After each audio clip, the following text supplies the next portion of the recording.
Hello, I'm Susan Regan, your host of Connecticut Valley Views, and my guest today is a concerned Guilford resident and a citizen who also loves America. He's an active member of No Left Turn in Education in Guilford. David has made many contributions to the group as a primary author of our mission statement and goals.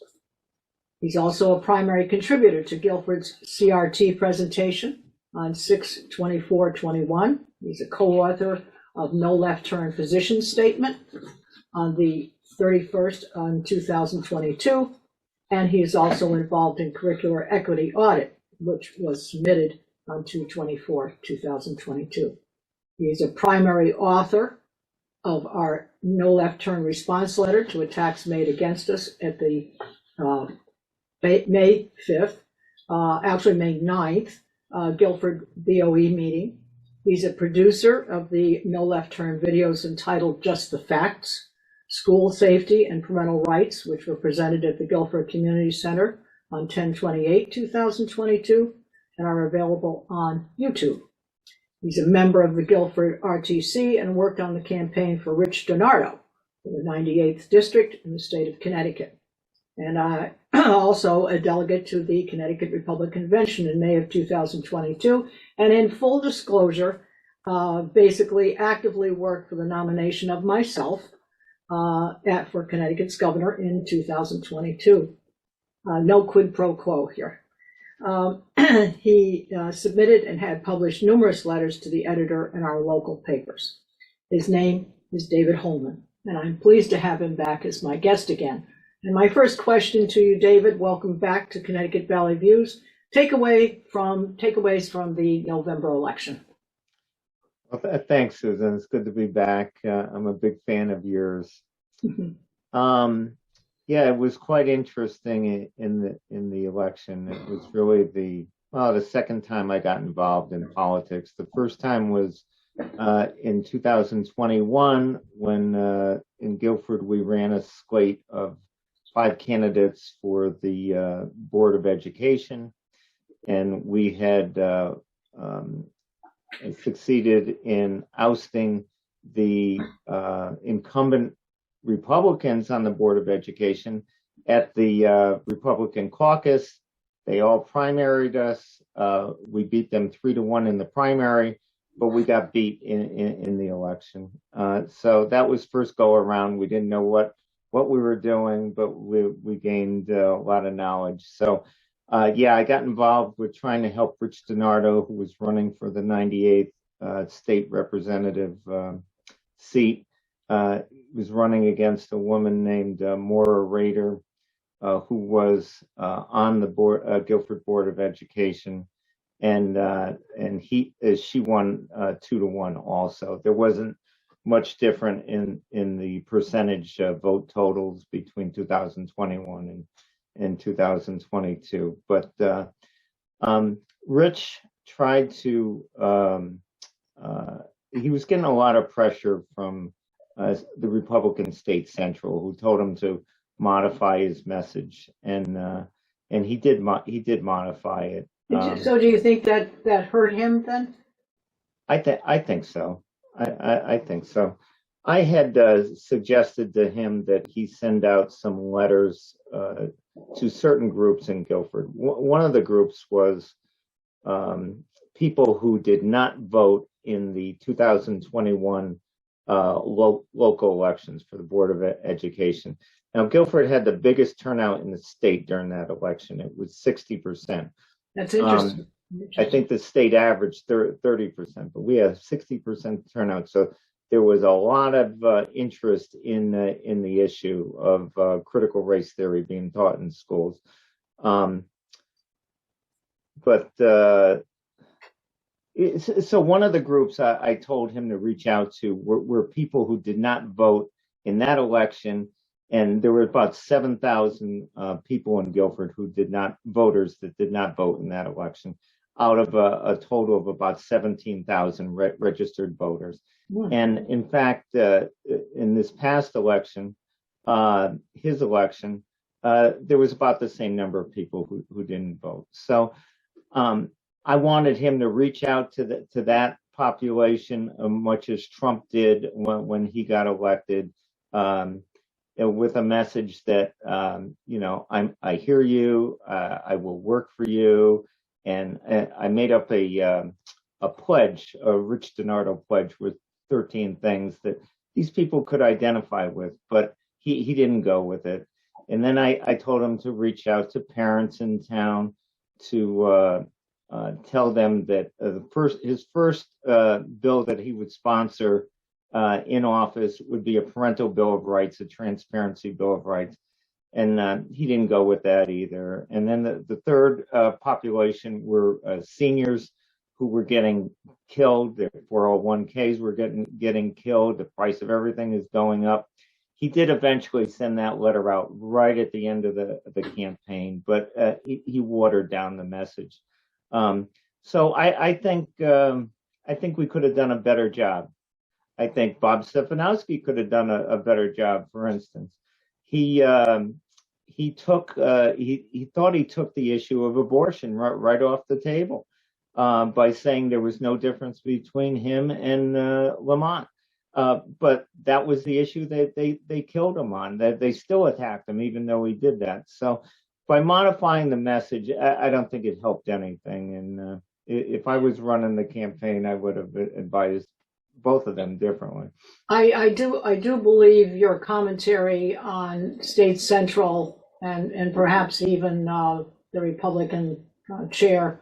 I do think that there is confusion in now. They are not directly supposed to give orders or messaging or anything to the candidate, but the fact is, at the end of the day, they want to feel as though everyone is going in the same direction, when in fact, the person who is the candidate and who actually has a mission statement for themselves can get confused between what they're being told to do and what they would like to do.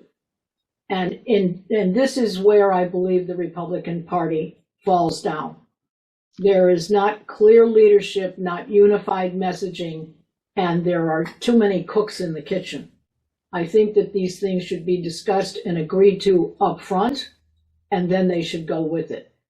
But when you have too many people with too many ideas, then the people who are going to vote don't feel that there's true leadership. They feel that there is disorganization. And I actually just put something up on Facebook recently that said, what is the enemy of progress? It's chaos. And I saw a lot of chaos in the Republican Party this year. Yeah, people were hungry. They were starving for somebody to say what they were thinking, for to talk about the madness that's going on in the state in clear and unambiguous language, and it didn't happen. I'll give you another example. I brought up at the RTC meeting in October. There were signs popping up all over Guilford. Vote yes on this question of whether we should extend voting days or not. The state should extend voting days. And I said we should put up signs here in Guilford to counteract that. And the message should be vote no, stop voter fraud. Clear, unambiguous message. And so the head of the RTC, we discussed it at the meeting, and he wanted to go in with a different town, Shelton, to buy signs to save money. And that's okay. But the message that they wanted was a vote no, too expensive. I mean, that was their message, which was a big nothing burger message. So those are the signs they eventually bought, and it didn't change one vote. It didn't. If you say stop voter fraud, that means something to people, and I think they would have been motivated to vote against it. But that's what we're up against, Susan. Yeah, that's true. Now, another topic, just the facts, school safety and parental rights videos. Now, we talked about the parental rights plan. I believe greatly in that. There should be a parental rights production of something that states, much like DeSantis did in Florida. He was very firm about it. I do believe that is truly needed. That would address a lot of but you as you said, you have to get agreement on it. But tell us a little bit about that, where you are with that.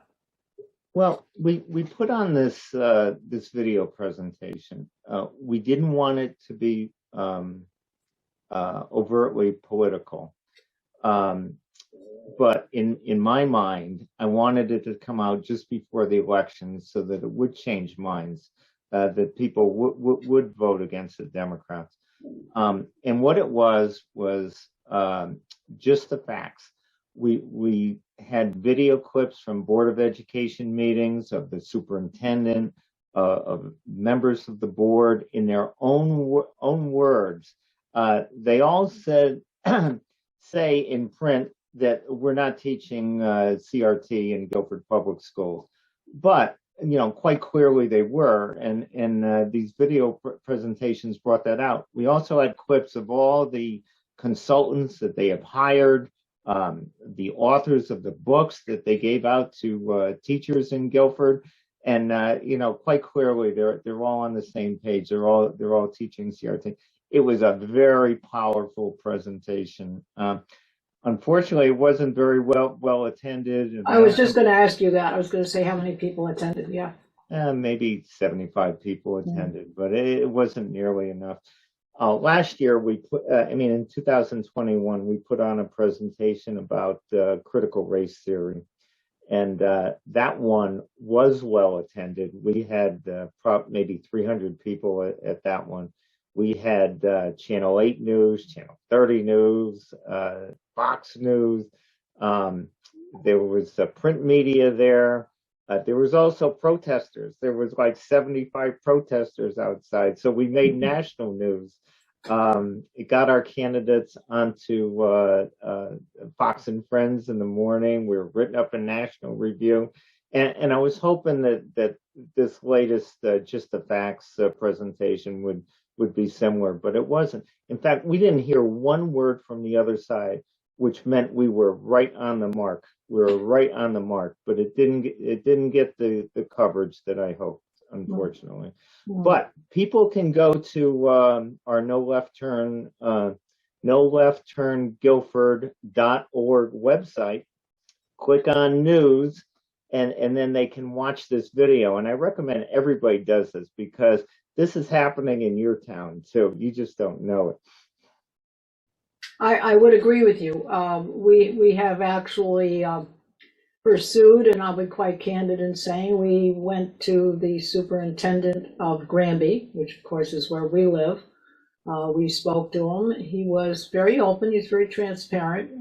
He said that, no, we are not teaching anything here that we feel is outside of what parents would want as part of the curriculum.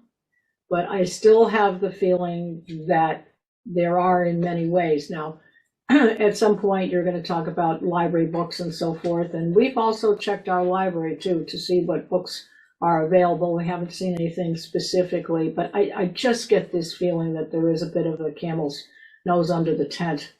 And we're very watchful of that. And I feel it's very, very critical that we stop it when we see it, that we bring it up, and that people are not afraid to say something about it. Well, you hit the nail on the head. People are afraid. Mm-hmm. They're afraid for their jobs. They're afraid for their businesses. They're afraid that their kids are going to be punished in school and abused in school. And very few people are willing to step up and fight against this stuff. But it is going on. If you took the time to go to the Connecticut State Education website, you will see terms like culturally responsive education and social emotional learning and diversity, equity, and inclusion, and it's all over. And this is the whole push. And it's not only on the state level, it's on the federal level too, if you go to their websites. It's all over the websites for the National Education Association, the AFT. These are the big teacher unions all over. It's there, and people should be aware of it. And we're going to lose our kids, and if we lose our kids, we're going to lose our country. Oh, no question about that. No question. Well, we use the word indoctrination, and I think that they're starting this at such a young age. And you're right, really, the victims of this are not only the parents, but the children themselves, because now the children who are attending at school, they will feel left out. They will feel as ostracized if they're white, or they're not going along with what all the rest of the other families are doing. If parents speak up, then they're going to be targeted. And it's very unfair to be doing that to children at that age. It's almost a PTSD situation. So it's very important, the work that you're doing. Now, you also wanted to touch on, I'm just going to read this, need to bring all the various groups in Connecticut fighting CRT, the mask mandates, comprehensive sex education. Under discussion is a proposed group which may be called the Connecticut Education Council of Connecticut, which would coordinate efforts to achieve objectives such as Connecticut Parental and Transparency Bill of Rights, which are more suited to a statewide effort. So tell us about where you are and the status of that, David. Well, I had made, after the election in November, I had made up a list of things to work on. And one of them was trying to get together all the various groups in Connecticut. They're fighting the various battles to try and coordinate things, and there's strength in numbers. So I hooked up with a woman named Sally Fink. I went to a presentation down in at the Westport Library where they had a panel discussion. It was mostly on the vaccines and the mask mandates and that sort of thing. But I, got to know her and invited her to come to one of our No Left Turn meetings in Guilford, and she came, and through her, I met a guy named Court Rutnowski. He's from Killingworth, and he had the same idea I did. So since then, we've had 2 meetings. It was his idea to call this group the Greater Education Council of Connecticut. We've had 2 meetings. We've had people from Greenwich, from Woodbridge, from Woodbury, from Southbury, and Guilford at these meetings, and it's progressing. And so the second meeting, we had a discussion on whether to align with a national group like No Left Turn, and I think that's the direction we're going to go in. They already have 501c3 certification, and this month they're going to get 501c4 certification. And there's a group, if people go to the No Left Turn, noleftturn.us, that's the national website, and you look under news and then collaboration, you'll see a group called the Conservative Teachers of America. And this was a loosely formed group, that nothing formal, and they got together with No Left Turn. So right on the National No Left Turn website, they have their own mission statement, their own goal statement, their own videos. So I think that's the way we're going to go. But there's a lot. It'll be a coalition. It'll be a coalition of Yes, and there's a lot of enthusiasm for this type of thing. So we're trying to collect, develop an email list, a contact list, and shortly we'll be having a meeting where we're going to invite people from all over Connecticut, and we'll have sign up for the different projects that lend themselves to a statewide effort rather than a local effort, and it's very exciting. Thank you for asking about that. Yeah, yeah. Well, now there's another effort here, the Guilford Human Rights Commission. It's a sponsorship of a presentation on transgenderism. This was on 10/25/2022 by a 60-year-old transgender woman who is an advocate for gender affirming care and our response to it. I think you've got some interesting information with regard to Christine Rebstock. Yes. Christine Rebstock is a conservative transgender woman. She transitioned in her 50s, and she's got her head on straight. She is totally against what's called a gender affirming care in children, and by that we're talking about puberty blockers, hormone replacement therapy, sex assignment surgery in kids, and she's totally against any of that for kids that are still going through puberty because it can do irreparable harm to these kids. So what's happening? Yeah, let me just say there that we did interview her about 3 months ago. We did a whole segment with her, and you can see that under the CT Valley Views website.com.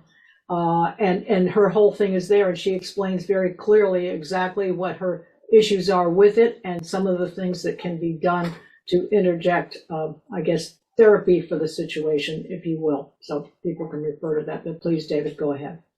Yeah, so in Guilford, we had one member of the Republican town committee who joined the Human Rights Commission. We have a Human Rights Commission in Guilford. And so she was the lone representative. So they started discussing doing a presentation on transgender to make sure that Guilford was perceived as welcoming for the transgender community. All well and good. But this is a town-sponsored commission, and they got funding for an honorarium for this speaker.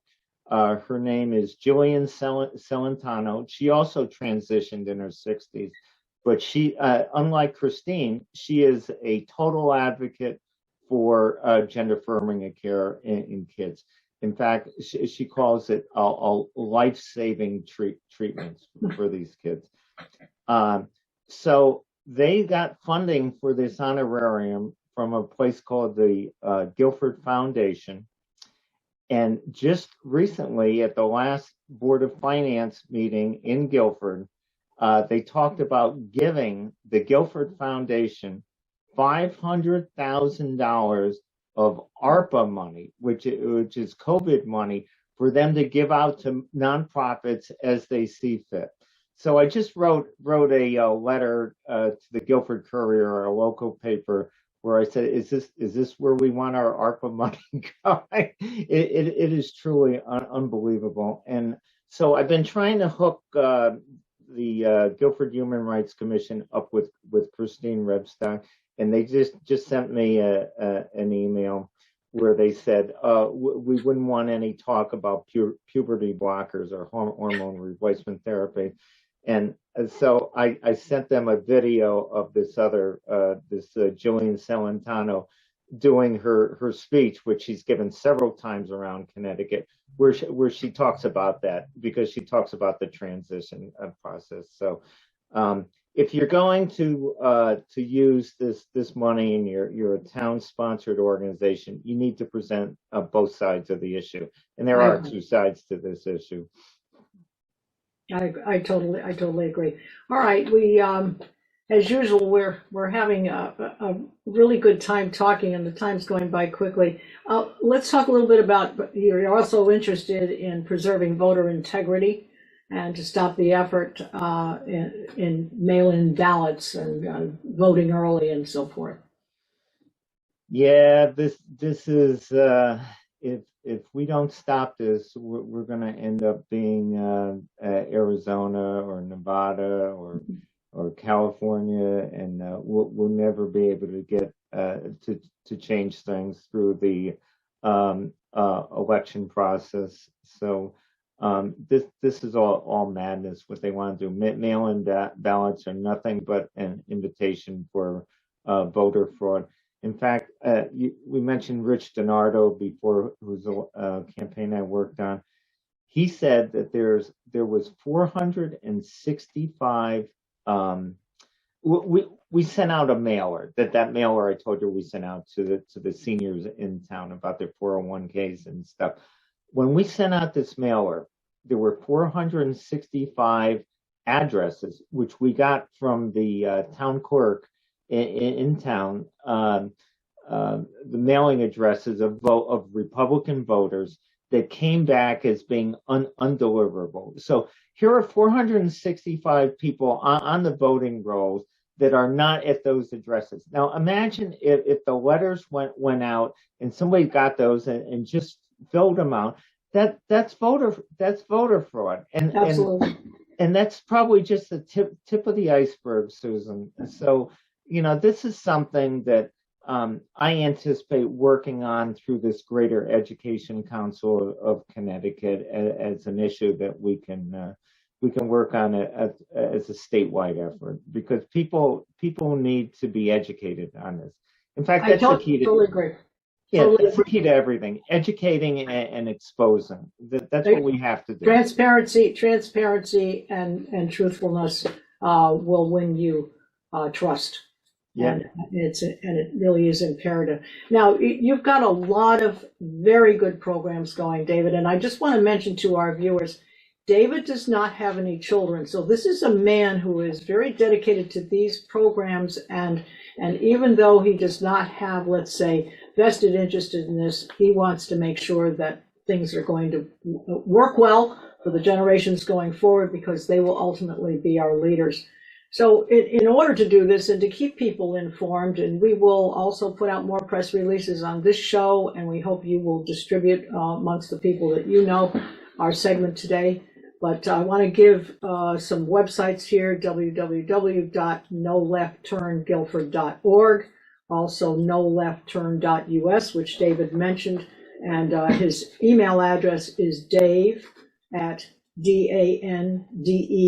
Holman.com. You can also see all of our shows on ctvalleyviews.com, and you can also reach me to give me your comments and questions, and that is on our website as well. So, David, thank you again for today's interview. Thank you.